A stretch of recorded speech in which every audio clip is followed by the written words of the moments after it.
Hello everybody, welcome to career study. तो आज फिर से हम डेली डिफेंस न्यूज़ जो है वो आपके लिए लेके आए हैं। अप्रॉक्सीमेटली अगर मैं बात करूं तो कुछ बच्चों को कंफ्यूजन था कि मैम टाइम क्या रहेगा।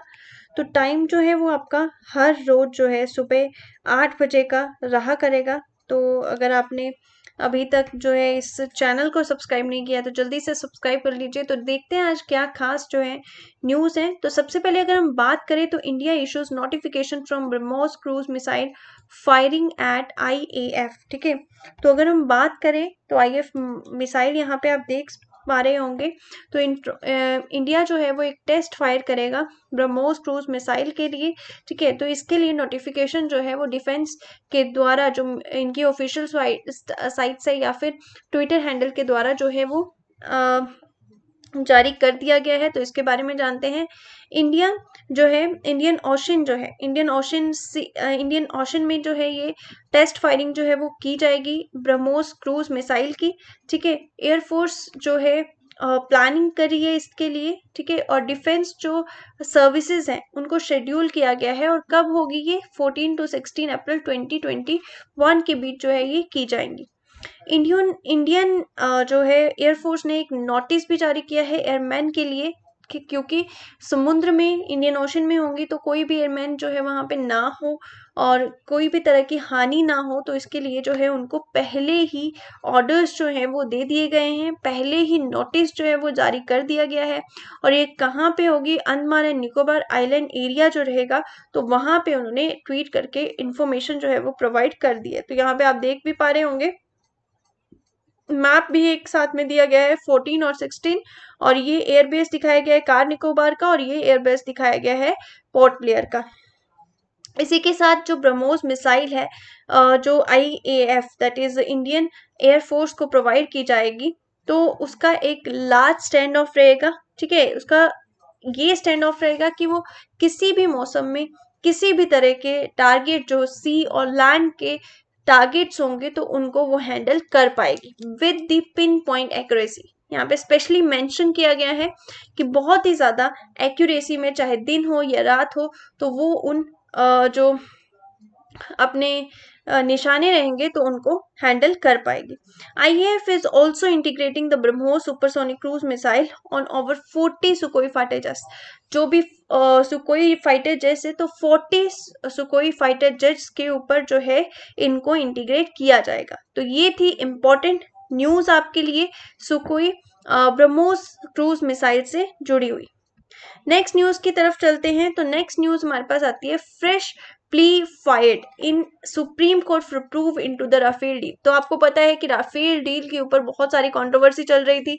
ठीक है, कि कैसे होगा, क्या मिडलमैन सच में उसको पैसे दिए गए हैं, और अगर दिए गए हैं तो ये ऐसा क्यों किया गया है, क्योंकि किसी भी डिफेंस डील में कोई भी मिडलमैन हो दो कंट्रीज के बीच में तो ये अलाउड नहीं है।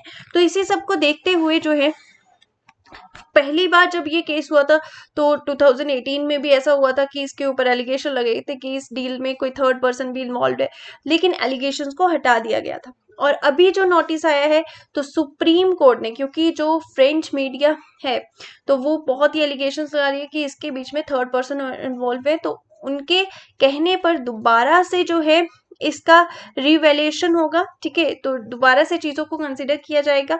ठीक है, क्योंकि उनके द्वारा ये बार बार एलिगेशंस लगाए जा रहे हैं कि मिडिल मैन को 1 मिलियन यूरो जो है वो दिए गए हैं।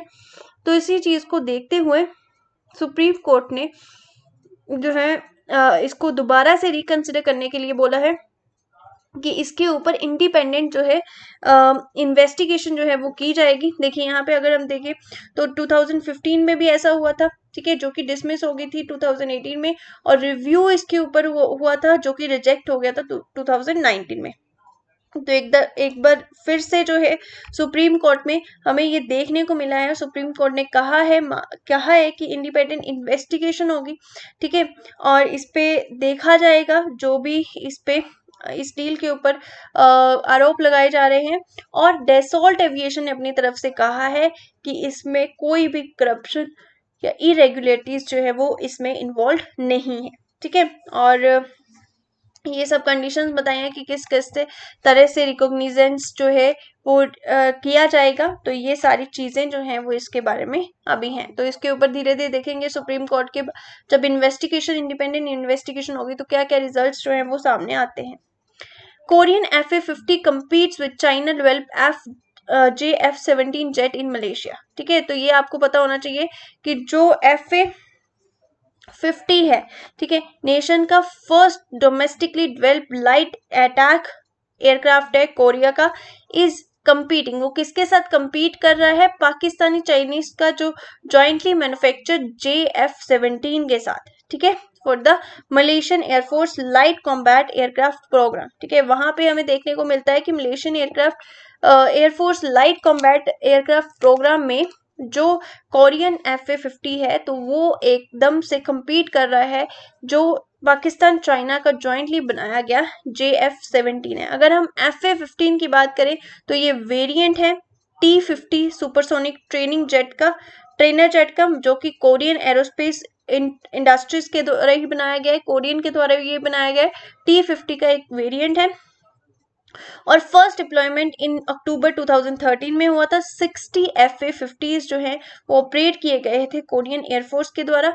और 50 FA-15 जो है ऐसा नहीं है कि कोरिया के पास है, ये इसको ईरान, फिलीपींस और इराक, फिलीपींस और थाईलैंड को भी दिया गया है। ठीक है, तो ये 3 न्यूज थी जो कि इंपॉर्टेंट न्यूज थी डिफेंस पॉइंट ऑफ व्यू से। तो और भी अपडेट्स अगर आप जानना चाहते हैं तो डेली हमारे न्यूज चैनल के साथ जो है वो जुड़े रहिए।